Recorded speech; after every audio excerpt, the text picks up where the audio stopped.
welcome to the revolving podcast of revolving metas in the revolving door of a revolving buildings in the skyscraper of revolving metas. This is the Metapod podcast, the revolving podcast that revolves around the evolving meta of the Pokemon trading card game.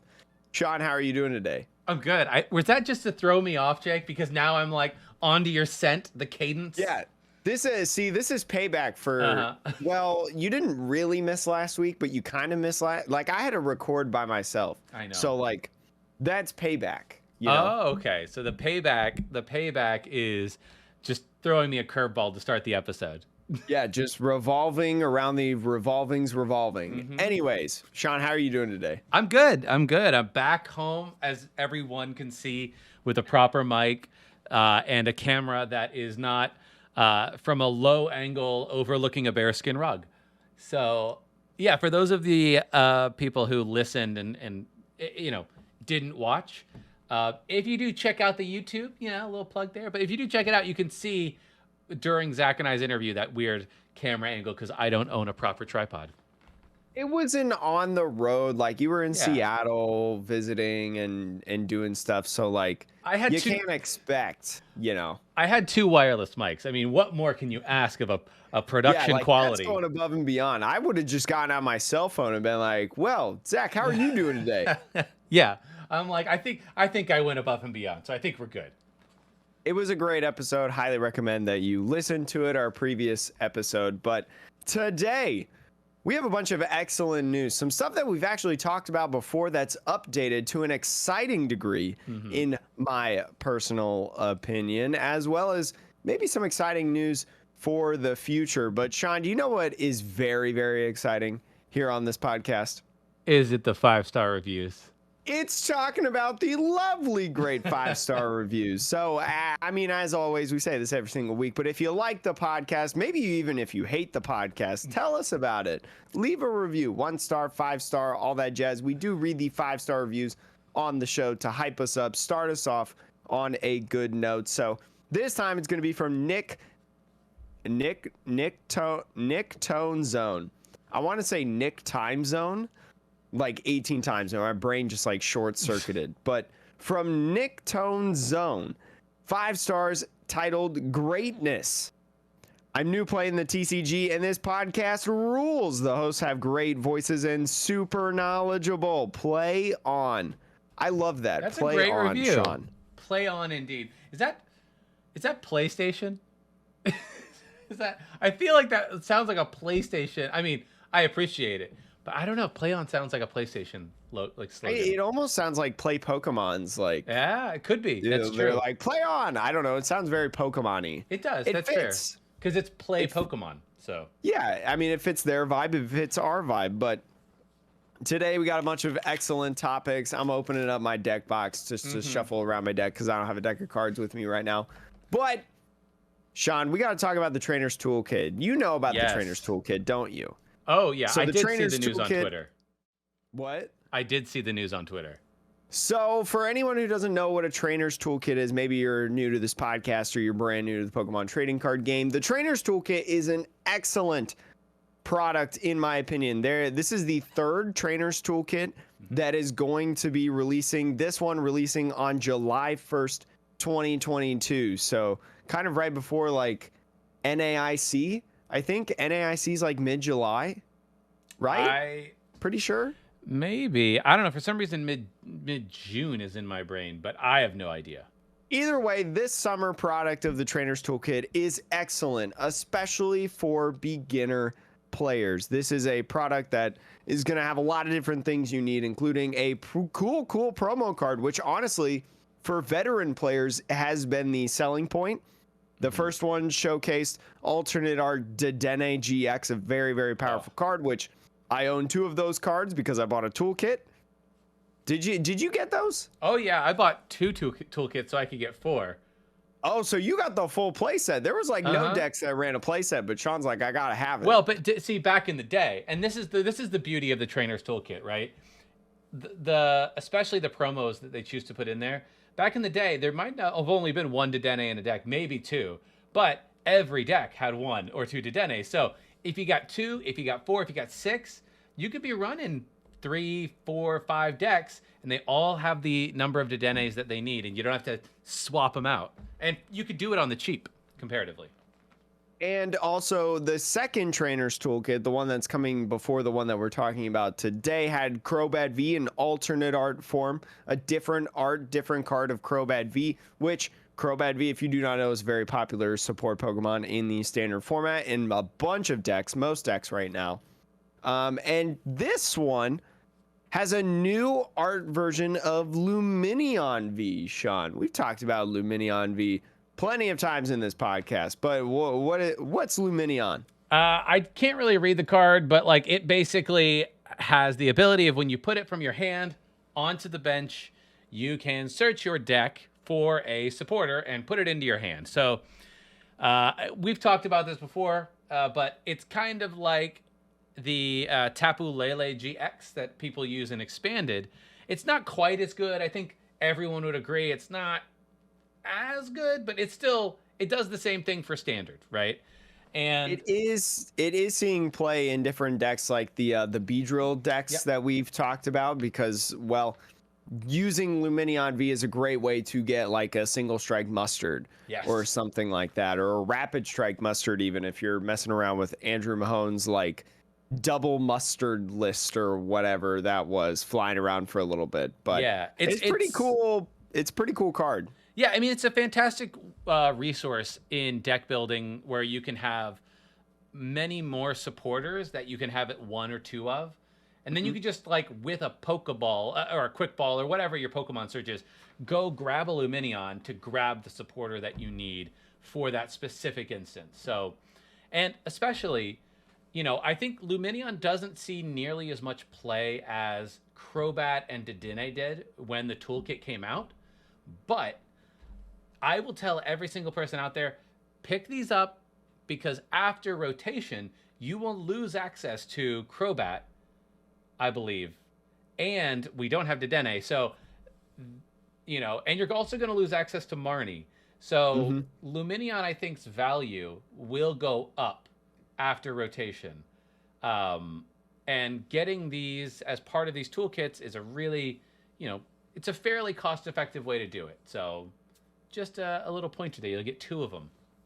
You also get a ton of other things in the Trainer's Toolkit, including 50 useful cards to power up your deck, including trainer cards, 6 special energy cards, and then we mentioned the 2 copies of Lumineon V. The trainer cards in the past, you know, when we've been able to open up and look at them, the trainer cards have been awesome. Yeah. Like it's literally like all meta cards or cards that you would use in a bunch of different good decks at that point in time. Very, very cool. It basically sets you up for pretty much building whatever deck in terms of your trainers and energy type things. But you get a bunch of energy cards, 4 Pokemon booster packs as well. So another reason that people were buying these is because, well, you get booster packs. Not 100% sure what the packs would be. Probably at least one like Astral Radiance. That's the set coming out in May. There's going to be a summer set, right? Well, there is the Pokemon Go set. There is the Pokemon Go set this year, but I doubt it will include that. Odds are it'll probably be Astral Radiance, Brilliant Stars, and like maybe some Darkness Ablaze or Vivid. You get Voltage like Battle Styles. Battle Style. Yeah, anything from like the last year and a half or so is my guess. Including some damage counter dice, a coin, condition markers, VSTAR markers, and a code that you can use on Pokemon TCG Live. If you're playing live, I mean, I think you can also use it on.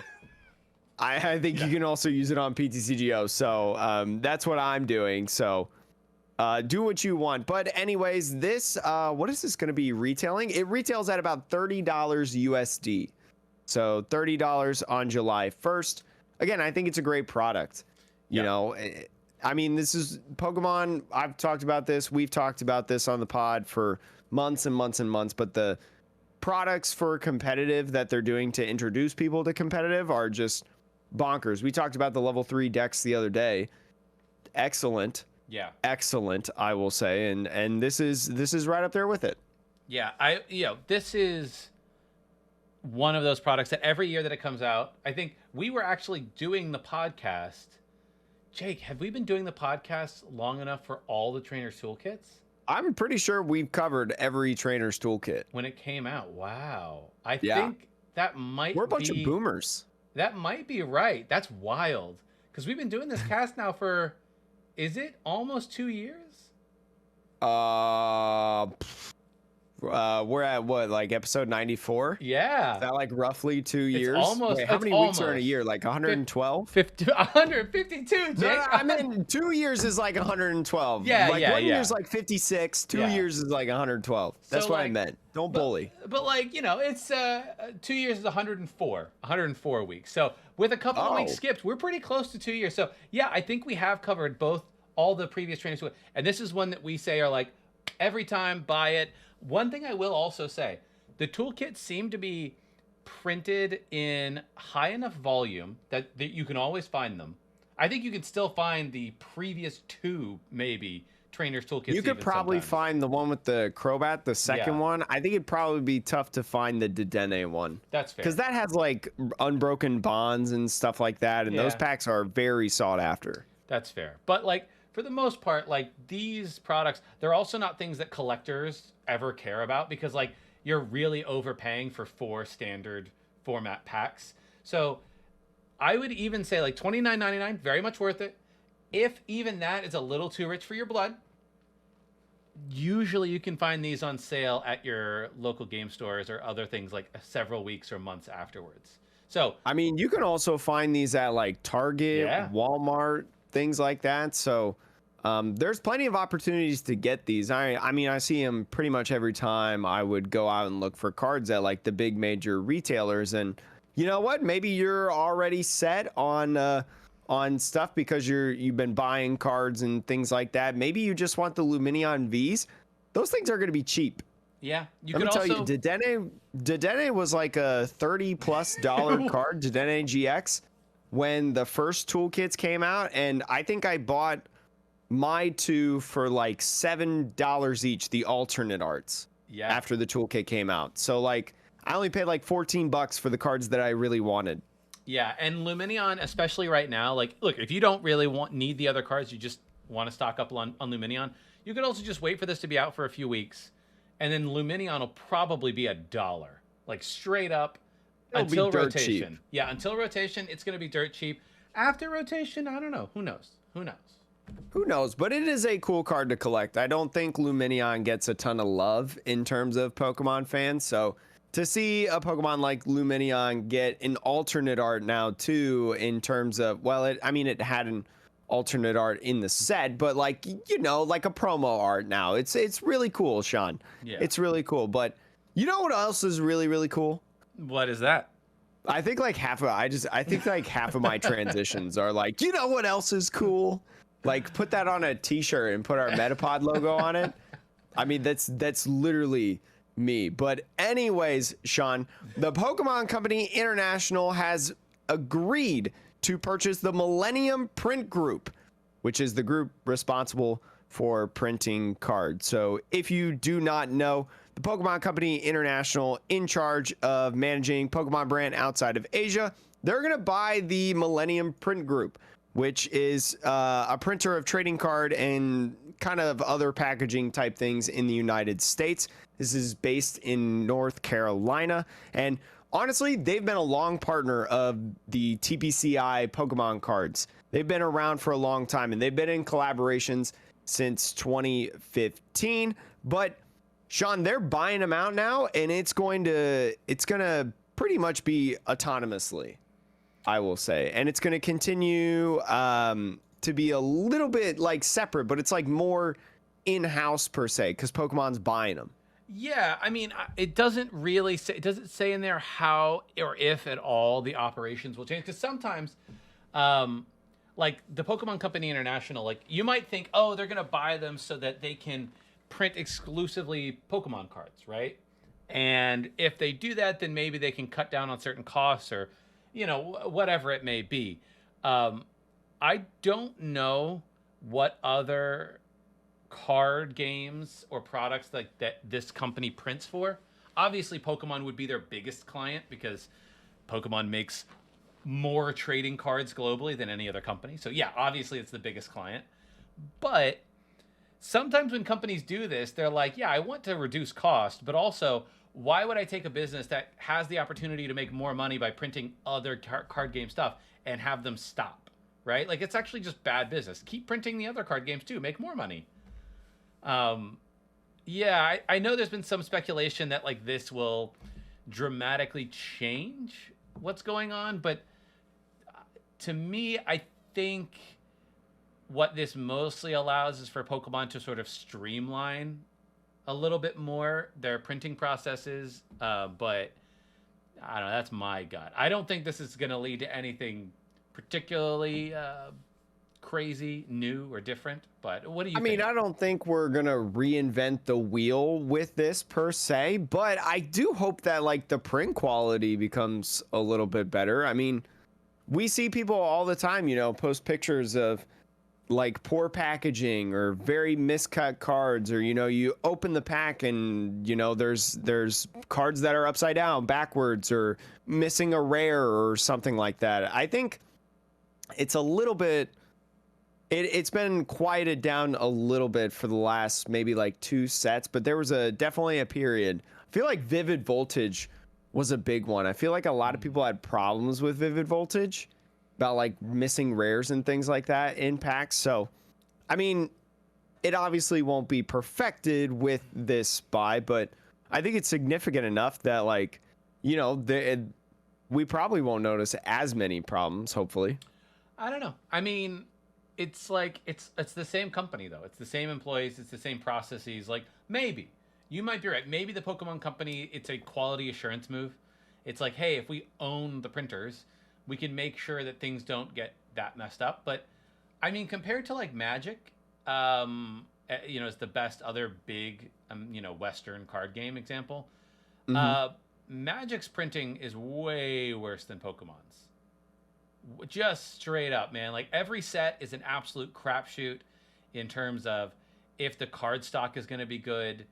Even like the different products, right? Some people are like, hey, the collector's boosters foils are worse than the foils from the draft boosters, and that's because they use different companies to print them because of the volumes and so I don't know. I think it's when your main interaction point is the Pokemon company, and then yeah, like it has issues, obviously. But I think comparatively, it's pretty good.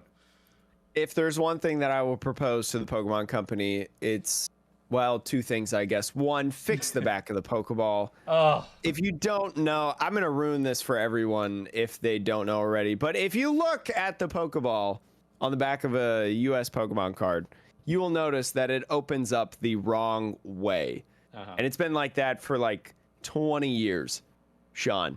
But you know, whatever. But I hope that they get rid of the yellow borders. That's my other plea. Please, well, get rid of the yellow borders. Go silver. I mean, yeah, that'd be great. But like the printer is literally just the printer. They don't design the things. They just print them. You know what? If you don't want yellow borders, the printers now, so print non-yellow borders. I mean, I guess the Pokemon company's like, you know what? We make the money, but what if we also printed the money? Yeah, what if we printed money too? That's not illegal. That's cool, like, it's right? fine. I mean, printing Pokemon cards is kind of like printing money, right? Yeah, I mean, somebody set a world record the other week that we didn't talk about on the podcast because I'm tired of talking about that guy. Yeah. But set a record for most purchased expensive card. Yeah. Anyway, Sean, we got to talk about more exciting things. We got to talk about more happy things. Do you remember when we talked about the EV Hero tins with Umbreon, Espeon, and Sylveon? I do. I remember that me and you were also like, meh. We were like, hey, you know what? Let's not buy this because, well, it's not exciting. It's not any different. But Sean, it has been confirmed that the V Hero tins now include alternate art promos of Espeon, Umbreon, and Sylveon. So, Sean, the one thing that we mentioned about why we wouldn't buy them is because, well, there were just the regular cards from the sets, but those were just placeholders. Yeah. They've surprised us now with alternate arts of the 3. Sean, out of the three, which one do you like the best? I like the Sylveon the best. You like this? I do love Sylveon. It's my favorite evolution. But I will say, I think I gotta go the Umbreon. Okay, I'll pull this Umbreon up here. I think I gotta go the Lordy. Umbreon because it just looks so magical and mysterious. Like it's got the blue glow kind of around it. It's got the whoosha-woos, you know, like all that stuff. I mean, you just talked to Zach Roy about Pokemon card art. Like That's true. I mean, it's nice. The reason I like the Sylveon, like, look at the whoosh, and it's got all the flowers around it too, and it's in motion. The Umbreon's just standing there, but the Sylveon is in motion.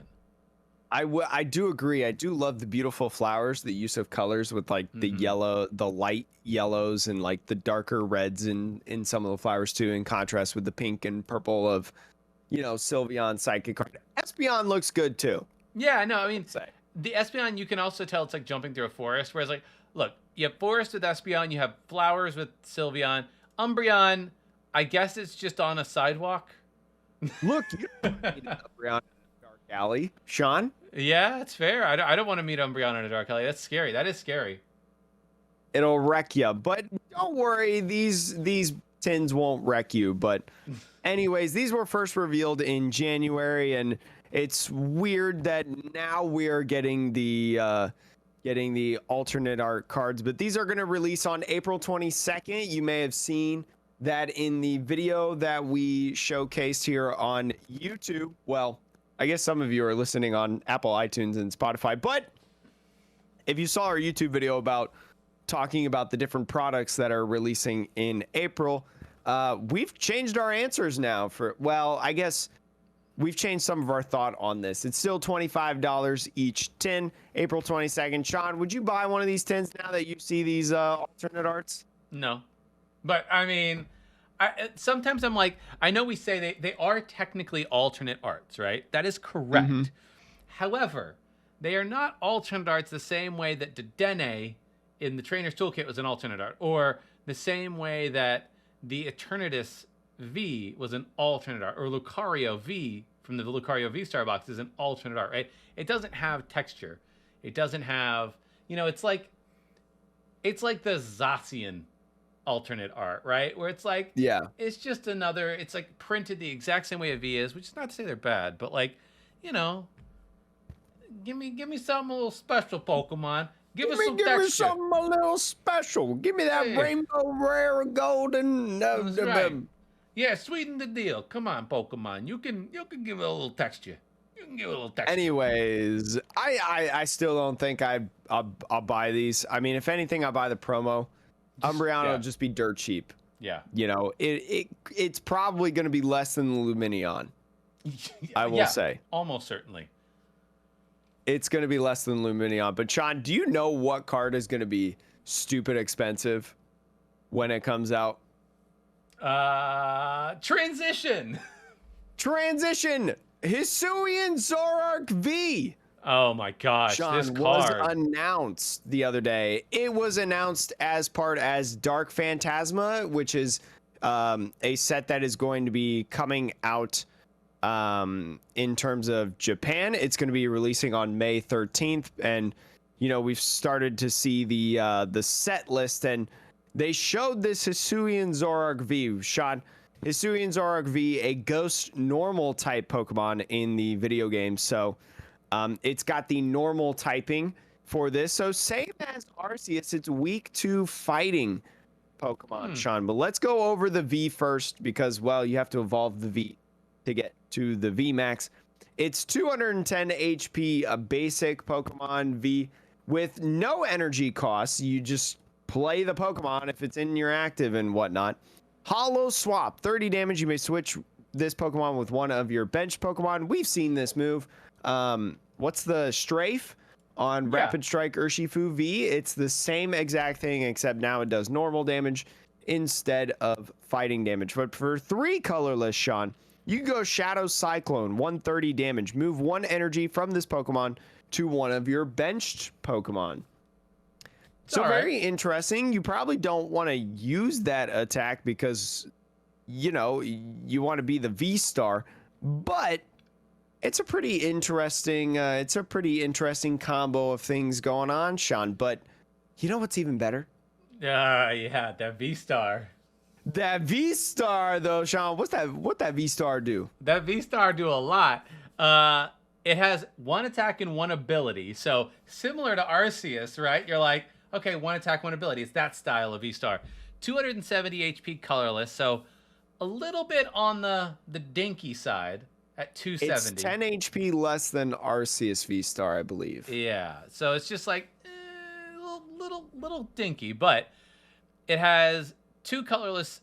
You do Baleful Curse, which is 50 times, and it's 50 times for each of your Pokemon that has any damage counters on it.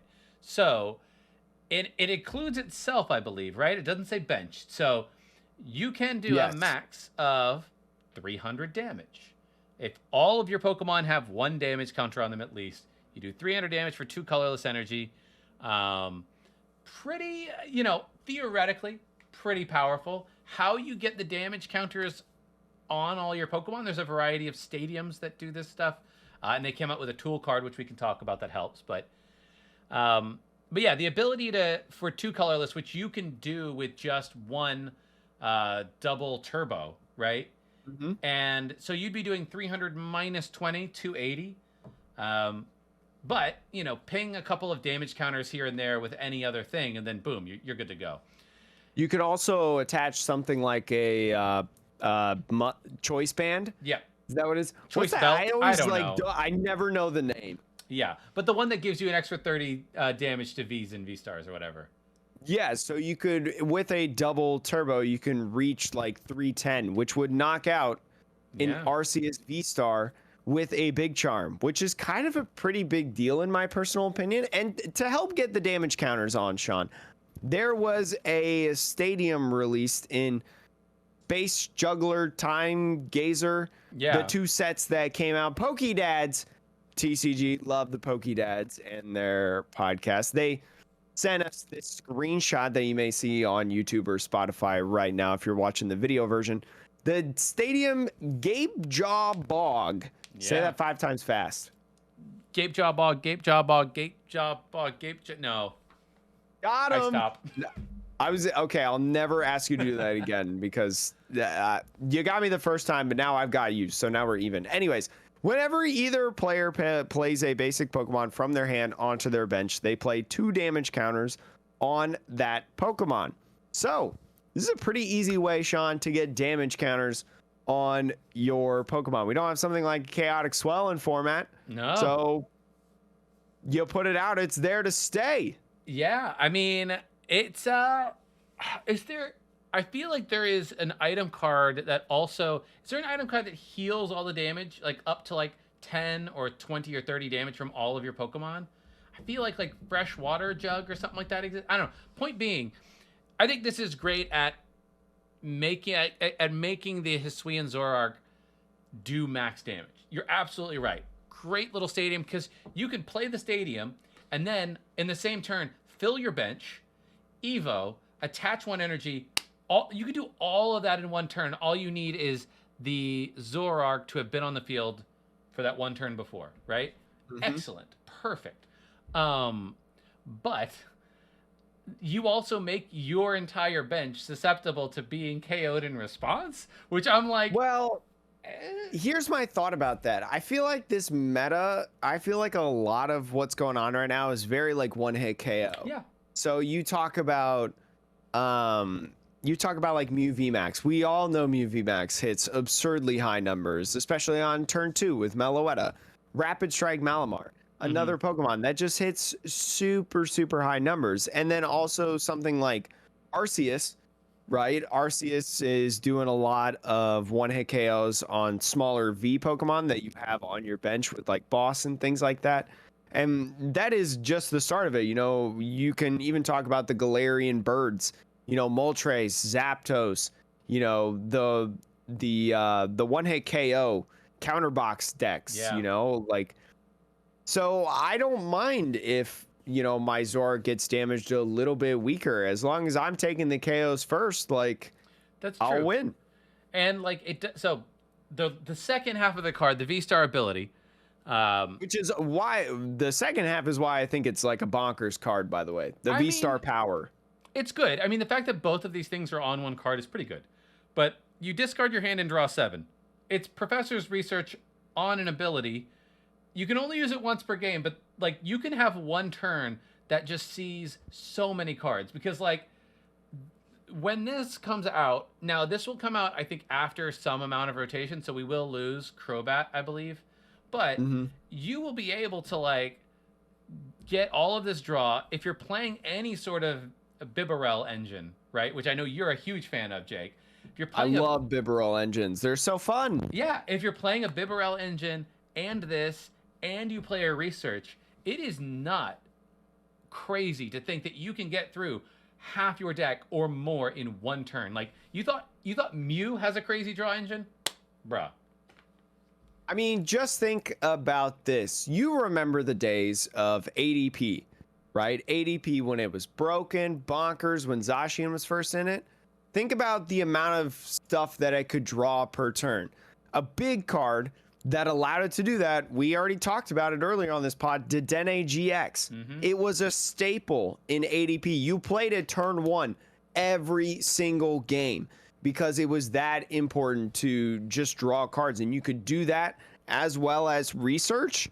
Like, I mean, it's a no-brainer. Like, if you're playing a Zoroark deck, like, you're gonna see so many cards. Jake, and again, like you were saying, the Bibarel engines, like with a research and this Phantom Star V-Star power, you can get 14 card scene in your deck.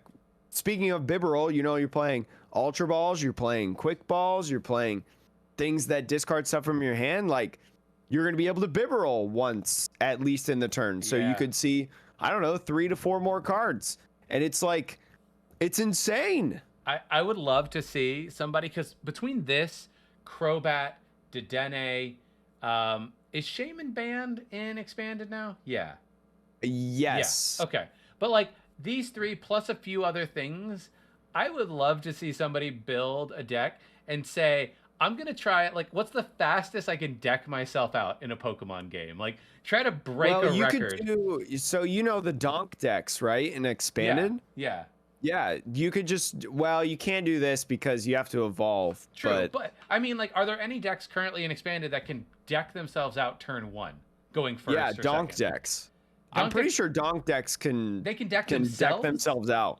Really? That's wild. Without playing a supporter. I mean, maybe. All I'm saying is, like, I'm crazy, sure of it. Crazy draw power. Now, I will say, as a counterpoint to it a little bit, right? What circumstances are you in where you need to see 7 cards rather than what you can do with Arceus V-Star, which is just go get whatever 2 cards you want? Well, there's probably a lot of situations where you need like 3 cards, right? And so Arceus can't get you exactly where you want. And honestly, I mean, you can use Arceus to go get something like a research or whatever. Yeah. You know, which, I mean, you have to use your V-Star power to go get that research, which, I mean, you don't see as many cards, even though you're getting your one specifically. But, I mean, if you're a Hisuian Zoroark deck, right, maybe it's its own archetype, you know, you can get the consistency enough to be able to have like a minimal setup state. Like, you don't need a ton of different setups. So, I mean, it's just like what Mew does. Mew just draws through their deck, right? I mean, they just draw, and it's like a race to the bottom. So this is almost like same concept in that aspect. You're gonna hit what you need if you just like draw. If you have the ability to see 14 cards in a turn, more than likely, obviously not 100% guaranteed, but more than likely you're gonna find exactly what you need. Yeah, I mean, I would agree. I think generally speaking, you're absolutely right. I just think, to me, like, where this card would really shine most is in decks that have unlimited energy acceleration. Like, Frostmoth will be rotated, I think, by the time we get this. But I don't know if Cherim will be rotated. So, like... No, I don't think Cherim would. So, like, there's an actual world. I don't know how many people have thought or talked about this yet, but, like, Cherim it's based on, I think it's the grass energy you have in hand, right? It's like Frostmoth for grass. Mm-hmm. And yes, there are ways to get grass, but like this is a way because you just want to draw all the grass, put all the grass onto the field, and then just keep drawing your deck, right? Then play a research, and then play your Luminion to get a research, all of that. I don't know. I think decks like that might be able to benefit from a card like this even more than like the high power decks we're talking about, because that deck really does operate on like pure card advantage. Like I have seen X number of cards, and thus I now can do 350 damage or whatever. I don't know if a card like that exists in grass, but it can also really help you out in doing something like setting up flaffies. yeah, Right? You have a bunch of energies in your hand or something like that. Maybe you got 3 energies or something like that in your hand. Boom, you can just use Zoroark to discard all that, and then all of a sudden your flaffies can energize or accelerate or whatever you want to call it. yeah. Or I mean, in a weird world, you're looking for all those pieces to your V Union. Trash what you got in your hand. Draw 7 more cards. That's not the worst thing I've ever heard, you know? It's not terrible. Like, you can use the Professor Burnett, put 2 in the trash, use this as your research for the turn. You're great. I don't know. You're correct. You're genius. You just get that V Union out, the Greninja or whatever, and you snipe everything. And to be honest, if everybody's putting damage counters everywhere, sniping everything's not so bad.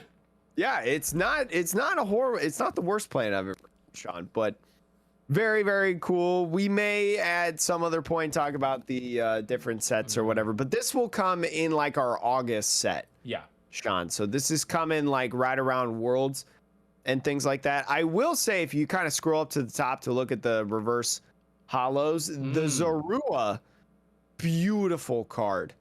This one? Beautiful, beautiful card. I absolutely love this art. Yeah. I love it a lot. I mean, yeah, it's got the hollow pattern on it, and we'll never see the hollow pattern in English, but unfortunately. But I would get the Zorua PSA'd. Yeah? I would buy a PSA of the Zorua. I mean, they are gorgeous cards. And also, one thing that I think we should be getting the first ofs in our next, like the sparkling or radiant Haluchas. I am excited to see how these change the format for us. Because Astral Radiance does it have some of those sparklings, if I'm remembering correctly? I think it's gonna have Halucha, Greninja. Yeah. Does it have Heatran? Heatran has a sparkling. Maybe.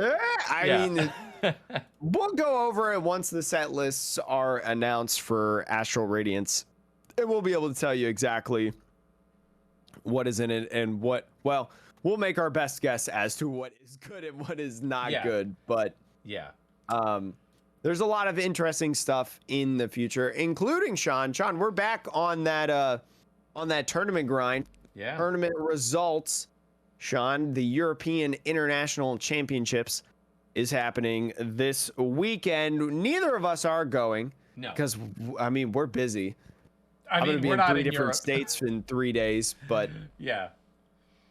But, I mean, yeah, if you could even get tickets to it, which I know we've talked about. But, you know, if you can get tickets to any regional at all this year... You can get a ticket on a plane. Right. You've already won, so... Did you fly to Seattle? I did. I flew to Seattle. In Canada? I drove to Canada.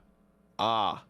Yeah. You didn't want to fly to Canada because that's expensive. Well, it was mostly like, I'm not going to lie, dealing with whatever the regulations are for international flights with COVID and everything. I was just like, it seems complicated.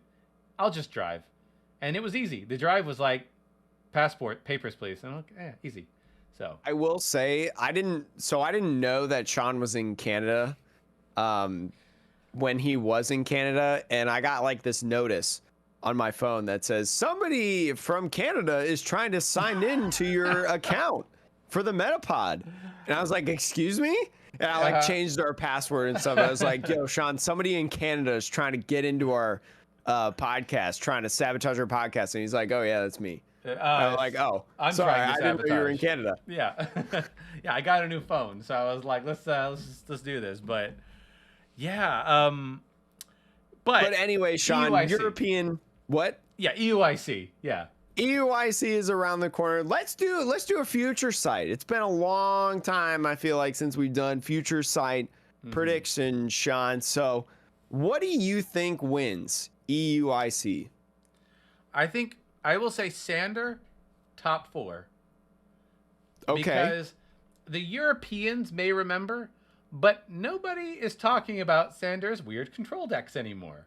Like, it's just like, it does. He got, what, top 16 or top 8? I'm pretty sure he top 8'd. Yeah. So I'm like, I mean, nobody's talking about it. And Played Sanders, by the greatest control player in modern Pokemon? and you know Sanders out there just like, he has access to all the cards. He's not looking for a card day before. He's not looking for a do you think he has Palossand. Palosands by now? I would hope so if he wants it. So, yeah, I think Sanders in a good spot to do well. I don't think he'll win though, because Control, I cannot remember the last time Control won a major regional. Like, even the best pilot, right? It's a really tough one. I'm sure it happened. Like, I think Pidgey Control may have gotten closer one. Like, Grant may Did have Jesper win? Jesper Erickson? No, he No. didn't win. No, I bet He got like top 8 or something like that, I believe. yeah, I think that, you know, ultimately, like, there's going to be a little bit of luck sacking where a control player just has one bad round and they're kind of out of contention for the win. But outside of that, I think that I'll be interested to see the group that Tord has and what they bring to the table. Limitless. And Robin, right? Robin and Limitless crew. I don't think that they will bring the crazy Urshifu deck again. Well, they kind of separated. Like, Robin played the Urshifu deck. Tord played Mew, I believe. Yeah, I mean, I don't think Tord will play Mew again. I think he realizes that, like, even the best pilot, it's just... I think that's a hard deck to, like, go and win a tournament with right now because it's so expected. It's great.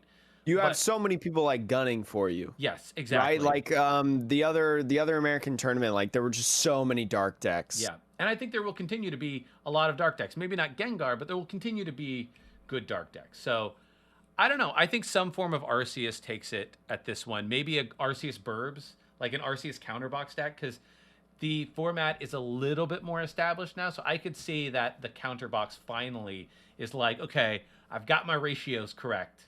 I know what cards I need in my deck for the rest of the meta, and somebody just might luck out with a counterbox.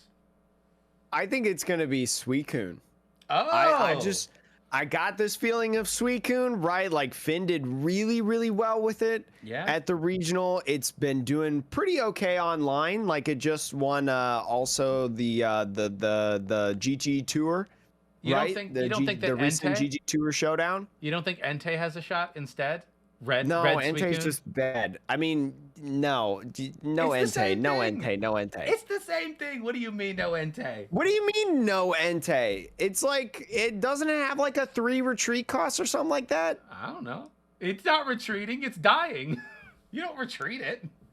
Anyways, I think Suicune is just the best out of the 3, and I think a lot of people, I mean, nobody's like really talking about their stadiums anymore, right? Like we saw decks, especially in the beginning of IRL events coming back, where like collapsed stadium was a huge factor, right? In like Arceus Duraludon and things like that. And you know what? It's not really going away. People really aren't minding their bench anymore. People aren't really paying attention to it. And I mean, Suicune capitalizes on that factor. And if you're not using your bench, cough, cough, Mew, you're not drawing enough cards, probably. Or you're struggling to draw enough cards. So I think Jolteon's in a good position, too, in my opinion.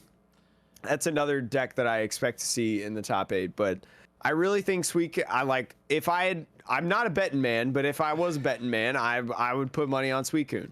Okay, I like that.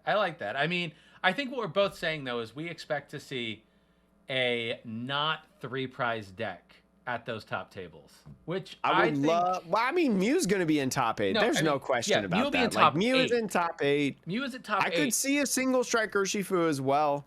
You know, with just all that Mew running around, like Single strike? who knows? What you doing? No, Arceus Dark Box. If anything's gonna take down Mew, it's Arceus Dark Box. But Arceus Dark Box. Well, I mean, It's going to be interesting. I just hope that, I mean, I do want my Malamars to do well, right? I do want my Malamars to represent. It's currently the deck that I'm shuffling around at my desk. Yeah. You know, even though I haven't really been able to play IRL really at all because oh God, I'm just so busy. But I believe there will also be a stream for EUIC. I don't know exactly where, but I've been hearing that EUIC is going to have a stream. I would imagine it's the official Pokemon channel, either Pokemon or Pokemon TCG. I hope so. Because it's an international. Usually Pokemon takes over the ICs and Worlds. And the regionals are the ones that are done by whatever the local, like whatever the store, whatever local entity is running it. Those are done. They do those for the regionals. But Pokemon usually does the ICs.